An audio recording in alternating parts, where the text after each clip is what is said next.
Olá pessoal, sejam bem-vindos a mais um vídeo do nosso curso de Química Inorgânica. E nesse vídeo de hoje nós vamos dar continuidade ao estudo das isomerias diferentes que eu posso ter em compostos de coordenação.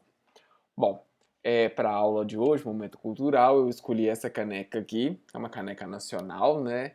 Ela veio lá do Beto Carreiro, em Santa Catarina, eu estive lá alguns anos atrás. É um lugar legal. Para nós adultos não tem tanta diversão assim, não. Tem uma outra montanha-russa, outro equipamento bem legal, mas não é tão legal assim. Florianópolis é muito legal. Quem for tiver a oportunidade de ir, não deixe de ir para Florianópolis. Florianópolis é muito pouco famosa perante tão bom que é. É realmente algo muito legal. Infelizmente é mais caro mesmo, mas é um lugar legal. Bom, chega de conversa. Vamos começar a nossa aula de hoje.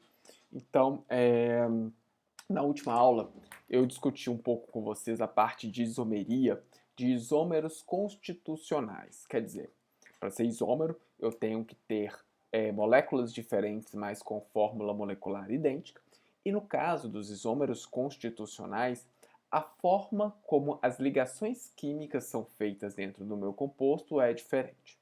E isso dá origem aos isômeros de hidratação, de ionização, coordenação e isomeria de ligação quando eu tenho ligantes que são o que a gente chama de ambidentados. Bom, para quem tem dúvidas nessa parte, volta no último vídeo que lá vai ter mais detalhes sobre isso. Hoje nós vamos focar em isômeros onde a conexão entre os átomos é absolutamente igual e a diferença vai estar apenas na distribuição desses átomos, ou ligantes, né, melhor dizendo, no espaço. E aí eu vou ter origem a dois tipos de isomeria, que vocês já devem conhecer lá do ensino médio, lá dos cursos de Química Orgânica, que é a diastereoisomeria, em outras palavras, é a que a gente chama de isomeria cis-trans, né, que é mais comum para vocês, e os enantiômeros, que são os isômeros óticos. Então, é isso que nós vamos discutir na aula de hoje, claro, aplicado a compostos de coordenação, que é o objetivo do nosso curso ao final. Então vocês podem estranhar um pouco, mas é absolutamente igual, vocês vão ver. Bom, então a isomeria espacial vai pegar toda aquela classe de isômeros, desde isomeria cis-trans, isômero ótico. Eu não vou entrar em detalhes porque é muito difícil de ver e eu não consegui no computador achar uma boa forma de mostrar para vocês, que são conformações de anéis quelatos, mas é muito específico, então só para quem tiver interesse pode procurar saber mais detalhes, eu não vou entrar em detalhes aqui. Então assim, eu tenho algumas formas de ter isomeria espacial em compostos de coordenação. Historicamente, tá? Isso surge quando Werner tenta sintetizar um sal de platina com amônia e HCl, e aí ele obtém dois isômeros. Ele percebeu que havia 4 ligantes coordenados, duas amônias e dois cloretos, e a única forma de você explicar a existência de isômeros, nesse caso, é propondo uma estrutura do tipo quadrática plana. Porque se a platina assumisse uma geometria do tipo tetraédrica, você só teria um composto. Então, com base nisso, ele propõe a existência desse composto aqui, que é o cis, os dois cloros em posição cis, né, e por consequência as duas amônias também em posição cis, e o trans, que é um oposto ao outro. A nomenclatura ela segue a mesma ideia da química orgânica. Quando está próximo é cis, quando está afastado é trans. Então, quando eu tenho compostos desse tipo, metal com dois ligantes de um jeito e outros dois ligantes de outro tipo, A2B2, eu vou ter esse tipo de isomeria em compostos com número de coordenação 4, compostos quadrático-planos. Isomeria cis-trans não vai existir se eu tiver compostos em geometria tetraédrica, só em geometria quadrática plana. Bom, e pode ter algumas complicações a mais, né? Como, por exemplo, nesse caso aqui, todos os meus ligantes são diferentes. E aí eu vou poder ter, né, o D trans ao C, o D vai poder estar trans ao A e o D vai poder estar trans ao B. Então eu vou ter aqui, nesse caso, seriam 3 isômeros diferentes, sendo que eu estou representando apenas 2 aqui. Bom, qual que é a importância disso? A importância é que isso vai representar propriedades físicas diferentes nesses compostos. Vamos pegar aqui no caso A2B2, que é o mais fácil da gente ver. Eu vou ter, né, aqui, se eu tiver uma diferença de polaridade na ligação for polar, eu vou ter um vetor momento de dipolo resultante para cá. Deixa eu pegar uma caneta para poder desenhar. Eu vou ter um momento de dipolo que vai ser resultante aqui. E eu vou ter um outro momento de dipolo que vai ser resultante para cá. E não necessariamente eles são iguais, já que os ligantes A e B são diferentes. Qual que é a consequência? Vai ter alguma anulação aqui, mas essa molécula vai ser polar. E aí, ela sendo polar, ela vai aparecer algumas bandas diferentes no espectro de infravermelho, vão ter algumas coisas desse tipo. Já nessa molécula aqui, a trans, eu vou ter o vetor momento de dipolo aqui, e agora eles se cancelam. E eu vou ter também aqui, e eles também vão se cancelar. De modo que a molécula trans, para esse caso, né, a 2B2, ela seria uma molécula apolar. Então, assim, elas têm propriedades físicas que são diferentes. E do mesmo modo, como aqui eu tenho esses casos extremos, né, de uma polar e a outra polar, eu vou ter moléculas com polaridades diferentes se eu considerar os diferentes isômeros nessas distribuições aqui. Então, por isso que isso tem que ser levado em consideração.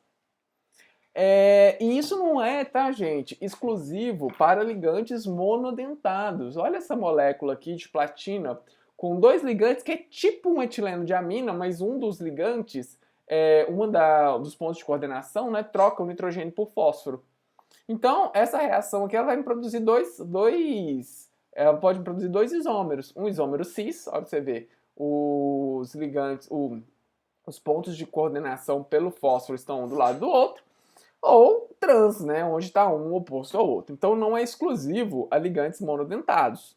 Né? Aqui é um caso onde eu vou ter ligantes bidentados, mas é como se cada ponto de coordenação, nesse caso, né, estivesse se comportando como um ligante diferente, eles só estão ligados uns aos outros. Então, tem que ficar um pouco atento a isso aqui, ok?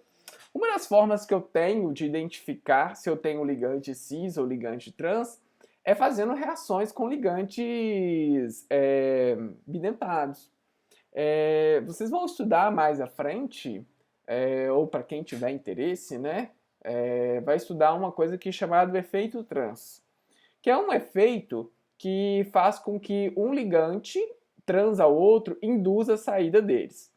Nesse caso, entre cloro e amônia, a amônia sai mais fácil do que o cloro. Então, o cloro faz a amônia sair. É basicamente essa a ideia.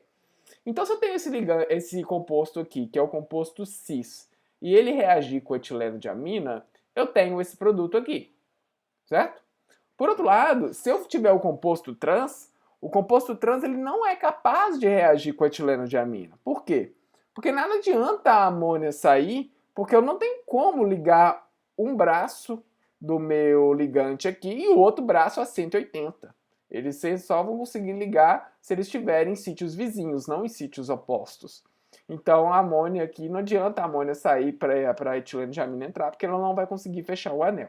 É basicamente essa a ideia, é isso que acontece nesse caso.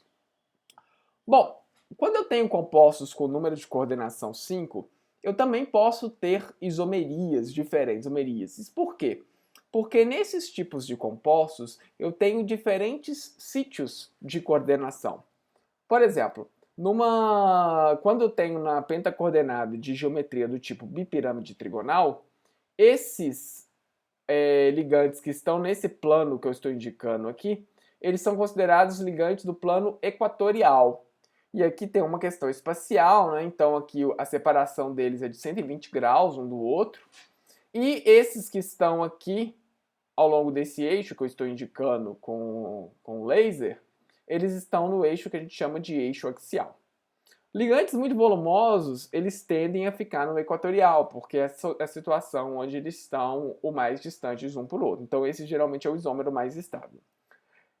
Uma outra geometria que é possível, né, quando eu tenho pentacoordenação, é uma geometria do tipo pirâmide de base quadrada. E nesse caso, esses 4 aqui que formam a base é o chamado plano basal. E eu tenho aqui também o meu eixo axial.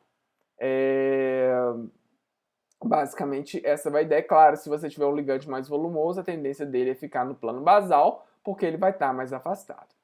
Acontece, pessoal, que a diferença de energia entre essa geometria bipirâmide trigonal e pirâmide de base quadrada, ela é muito pequena, de modo que você vai ter uma interconversão entre elas o tempo todo, que é o que é chamado de pseudorotação de Berry, é o que basicamente está mostrando nessa figura aqui. Então, olha só, eu parto de uma pirâmide de base quadrada, eu vou ter esse movimento aqui, ó, desses dois ligantes do eixo axial indo em direção ao outro, e depois esses aqui, e quando isso acontece, eu vou formar a pirâmide de base quadrada. Então, olha só, esse aqui que estava no eixo, que estava no plano equatorial, quando ele vai para a pirâmide de base quadrada, ele vai virar o eixo axial. E depois há uma relaxação, uma volta. E aí eu volto para uma bipirâmide trigonal. Agora vamos observar o amarelinho. No início, o amarelinho estava numa posição equatorial. Depois ele vai para uma posição basal. E quando termina a pseudorotação de Berry, olha só, ele está na posição axial. Porque agora esse meu plano aqui que virou o plano equatorial. Então, tá vendo? Você consegue ter uma mudança de sítios de um átomo nessa geometria. Então, acaba que você consegue... a diferença de energia é tão pequena entre esses isômeros que um consegue converter em outro. Claro, se você tiver um ligante muito volumoso que impeça ou dificulte muito essa pseudorotação de Berry, pode ser que você tenha, sim, a estabilização de um desses isômeros. Mas isso acaba não sendo tão comum assim, não. Tudo bem? Bom, de todos os complexos que a gente vai trabalhar, sem dúvida nenhuma, os complexos de geometria octaédrica são os mais comuns. E aí eu vou ter alguns isômeros que vão ser possíveis. Então, se meus 6 ligantes são iguais, como todos os sítios são equivalentes, eu não tenho isômeros. Se um ligante for diferente dos outros, é a mesma história. Eu posso colocar ele em qualquer lugar que vai ser igual. Agora, se eu tiver 2 ligantes diferentes de um outro, nessa configuração aqui, A2B4, aí eu vou ter a possibilidade de ter o meu isômero cis e o meu isômero trans. E aí eu tenho as mesmas consequências que eu discuti no caso anterior. Aqui eu vou ter, né, no isômero cis, o momento de dipolo resultante, enquanto que no trans o momento de dipolo é zero, essa molécula vai ser apolar. Claro, isso eu estou falando no A2B2. Eu também posso ter um cis, isomeria cis trans, se for um complexo do tipo MABC4. Quer dizer, o A e o B são diferentes, né? E aí eu tenho 4 do C. Isso também é possível, mas aí, claro, que você não vai ter necessariamente um apolar. Você pode ter polar e um menos polar. Vai depender de como eles estejam distribuídos.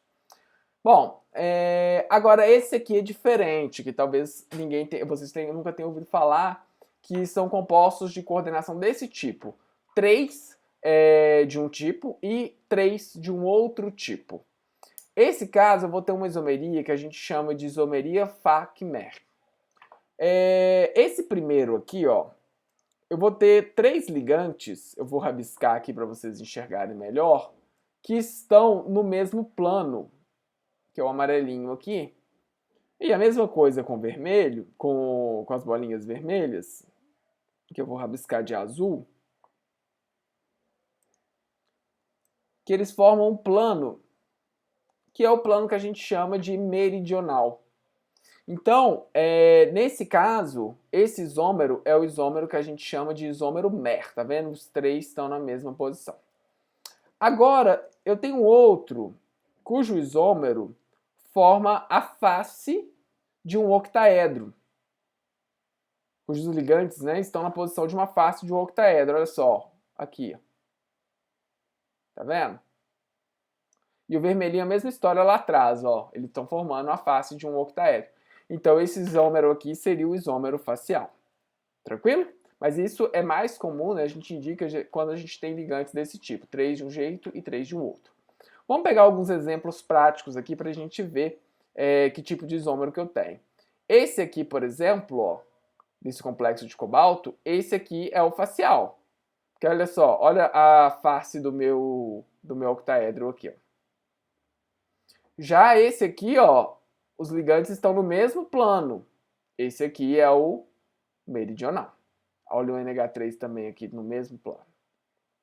Olha os ligantes quelatos da dietilenotriamina. Nesse caso aqui, eles estão numa posição facial. Olha a face do octaedro aqui. E aqui eles estão na posição que é meridional. Tá vendo? Tem que tomar um certo cuidado para a gente conseguir fazer isso, mas não é tão difícil assim. É totalmente possível de você descobrir essas isomerias. Bom, você pode ter isomerias muito complexas. Por exemplo, se eu tiver um metal que tiver 2 ligantes de um jeito, 2 ligantes de outro, 2 de um terceiro, olha só, eu vou ter 1, 2, 3, 4 isômeros, 5 e ainda um enantiômero, que a gente vai discutir daqui a pouco. Quer dizer, todo mundo trans um ao outro, cada um deles trans. Então aqui, ó, azul transa trans, amarelo transa amarelo, vermelho transa vermelho. Agora, só o vermelho está trans, enquanto os outros estão cis. Depois só o amarelo está trans, enquanto os outros estão cis. Só o azul está trans, enquanto todos os outros estão cis. E aqui todo mundo está cis. E além disso, eu ainda tenho o isômero óptico desse. Então eu tenho 1, 2, 3, 4, 5, 6 tipos de isômero para essa configuração aqui. Então você vai ter muitas situações. Se você tiver todos os ligantes diferentes, vai ter um número enorme de isômeros possíveis, e aí você vai ter que fazer caso a caso, sendo que muitos deles possivelmente vão ser isômeros ópticos, ok? Então tem que dar uma olhada, tem que ver como é que você faz caso a caso nisso daí. Bom, agora eu vou discutir com vocês a isomeria que é mais difícil de ver, que é a chamada isomeria ótica, né? Que forma os que a gente chama de enantiômeros. Os enantiômeros, vocês devem conhecer a história, né? São moléculas que possuem propriedades físicas absolutamente iguais, então não é trivial fazer a separação delas, mas que elas vão ter algumas propriedades fisiológicas diferentes. Então, medicamentos, eles não podem ter misturas de enantiômeros, a não ser que seja determinado que seja seguro, né? Existem casos, na química orgânica tem o caso da talidomida, né? Que é um remédio anti-enjoo, que usado na gravidez, um isômero ajuda no enjoo, o outro isômero causava deformações fetais, quer dizer, é problemático. Isso também existe em compostos inorgânicos, né, esses enantiômeros. Bom, ver enantiômeros em compostos inorgânicos é um pouco mais chato. Lá na química orgânica, né, a gente bastava olhar o carbono e procurar 4 ligantes diferentes. Aqui é um pouquinho mais chato.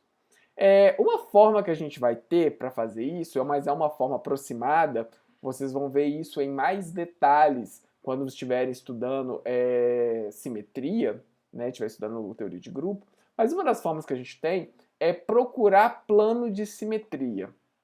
A molécula, se ela tiver plano de simetria, ela não vai ter enantiômeros.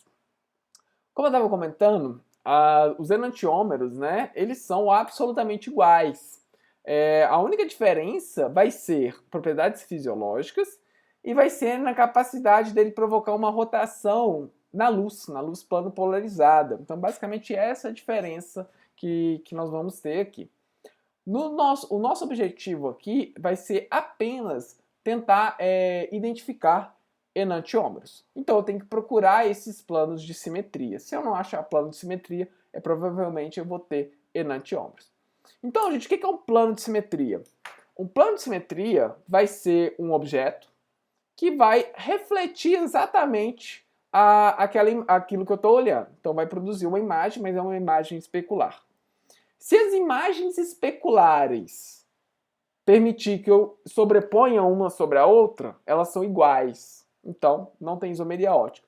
Agora, se eu produzir imagens especulares e uma não sobrepor a outra, aí sim vai ter isomeria. Vai ter isomeria ótica. Então, eu vou procurar esse plano de simetria. Se tiver um plano de simetria na minha molécula, eu não vou ter isomeria ótica.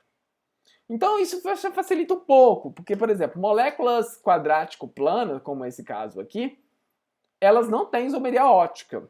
Por quê? Porque elas têm um plano, que é o plano da própria molécula. É claro que eu estou negligenciando a possibilidade do meu ligante ter isomeria ótica. Isso pode acontecer mesmo. Então, eu posso ter um ligante cheio de átomo de carbono aqui e ter um carbono quiral. É uma possibilidade. Eu estou ignorando isso, estou olhando só o centro metálico. Então, nesse caso, nem essa apresentaria atividade ótica, porque eu tenho plano de simetria. Olha essa molécula aqui. Será que ela tem isomeria? Nesse caso, não, porque olha só, esses 4 átomos aqui, ó, eu vou pegar só um plano, apesar que tem mais, mas esses 4 átomos aqui, ó, formam um plano, de modo que se eu pegar esse cloro, passar pelo plano, eu chego no cloro. Então a parte de cima é exatamente igual à parte de baixo. Por isso que esse plano aqui é um plano de simetria. Tem outros, tá? Só para a gente treinar aqui, ó. Posso pegar um plano que vai envolver, olha. Vai passar aqui, ó, pelo cloro, pelo NH3, por esse outro cloro e esse outro NH3. Ele está entrando assim na tela, ó. De modo que esse NH3 aqui é refletido nesse NH3. Certo? Então, outro plano de simetria. Vamos pegar agora a molécula cis. Será que tem plano de simetria nela? Eu já estou vendo um. Olha só, vou desenhar aqui. É o mesmo plano que eu acabei de falar. Vou desenhar nessa molécula que eu acho que vai ser mais fácil de visualizar, que é esse plano aqui, ó.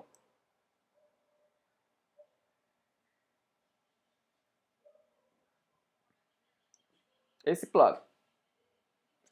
Esse grupo CH3 aqui, esse grupo NH3, desculpa, vai refletir exatamente nesse grupo de CH3 aqui.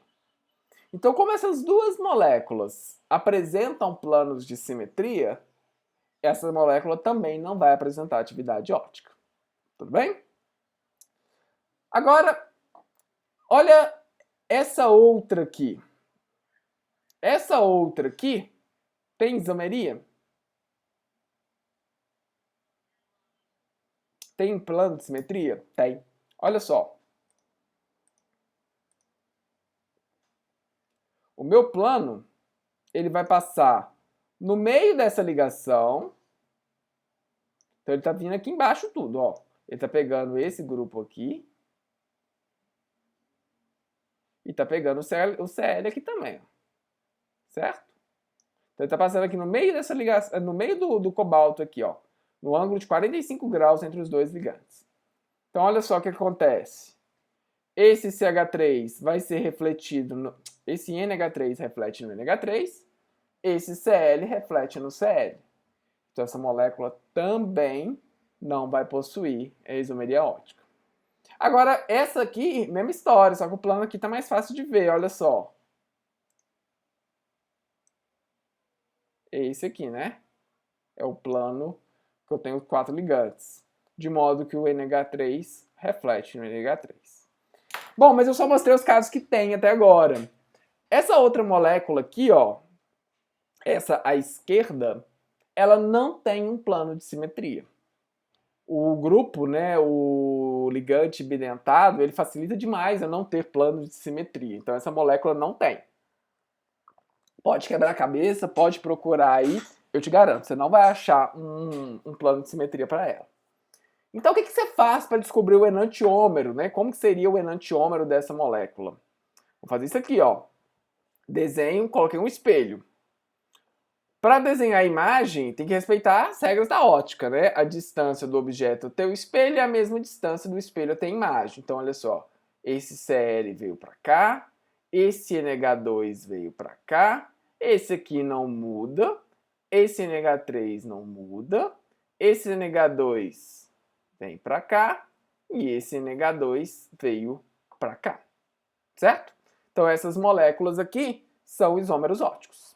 Será que a gente consegue provar que essa molécula aqui é diferente dessa, eu vou fazer uma rotação nela.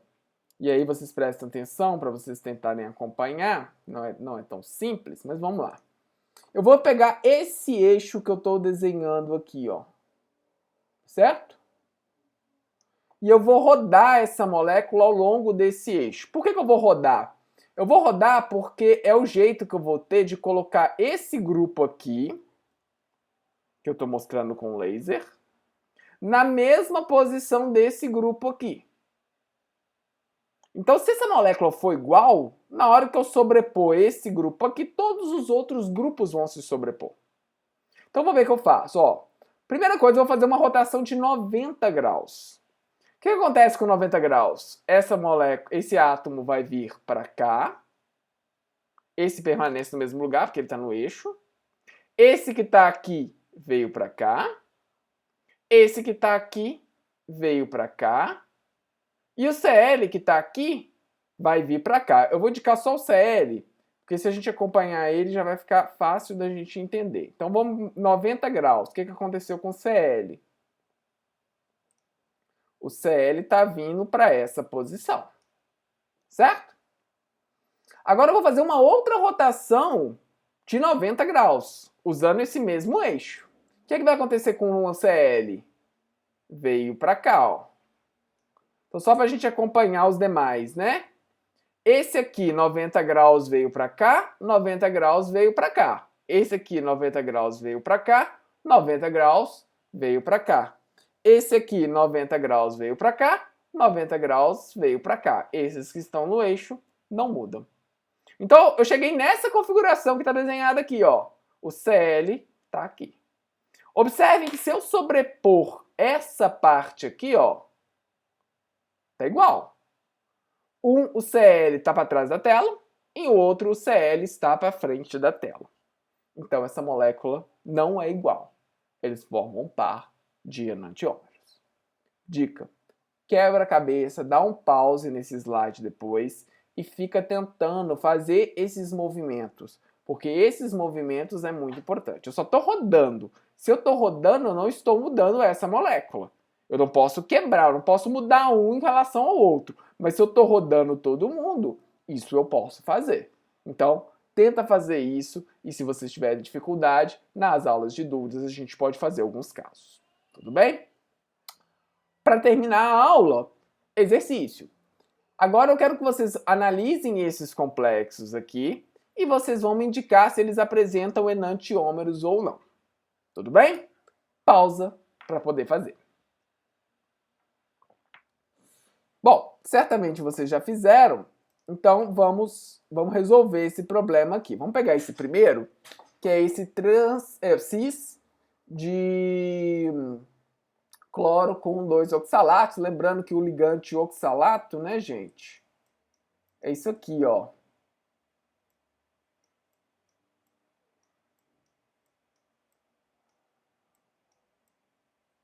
É um ligante bidentado.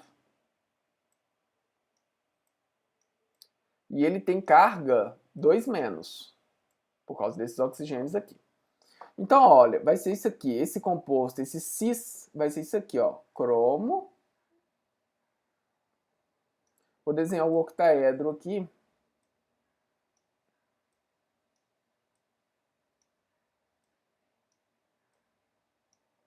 E aí, vamos lá, posição cis. Então, para facilitar a minha vida, eu vou colocar aqui o Cl aqui, Cl aqui, o oxalato aqui e o oxalato aqui. Para responder se tem isomeria, né? Uma das coisas que eu tenho que olhar é se tem plano. Se vai ter plano de simetria. E essa molécula não vai ter plano de simetria. Mesmo que você pegue o plano com os 4, o que envolve os cloros aqui, né, de modo que esse oxigênio reflita nesse oxigênio, os grupos carbono, né, não vão refletir um no outro. Então, esse caso aqui, essa molécula vai ter um isômero ótico. E qual que seria o isômero ótico dela? Vamos fazer. Então, o isômero ótico, olha só. Como é que eu desenho? tem um espelho. Então vai ser aqui, ó, cromo. E eu vou colocar os sítios aqui, ó.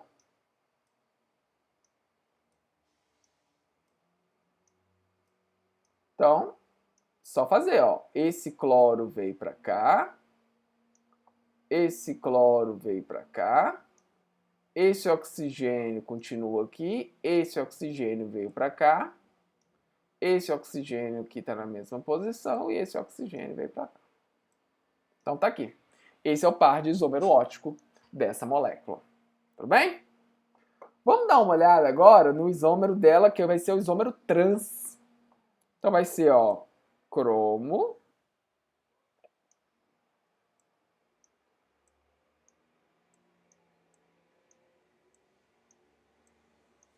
Então vai ser agora, ó, Cl, transa Cl,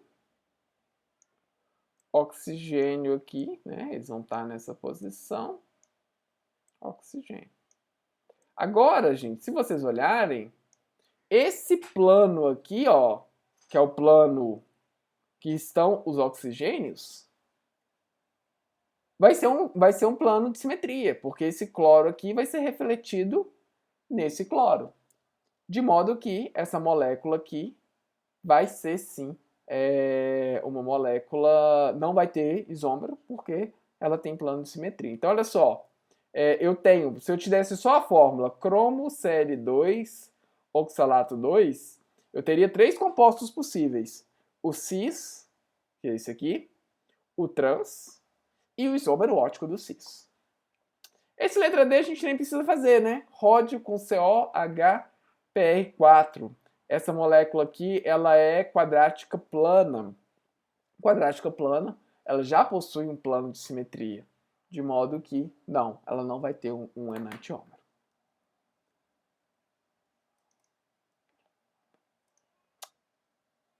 Deu para entender, gente, qual que era a ideia por trás de isomeria óptica? É uma coisa mais chatinha, mas é uma coisa que a gente precisa botar um pouco a mão na massa. Minha sugestão é que vocês agora tentem fazer exercícios com relação a isso daí, para vocês principalmente pegarem essa questão da visualização desses compostos. Mas não é nada difícil demais também, não. Acho que é totalmente possível de ver. Espero que tenham gostado. Em breve a gente volta com mais um vídeo. Tchau, um abraço.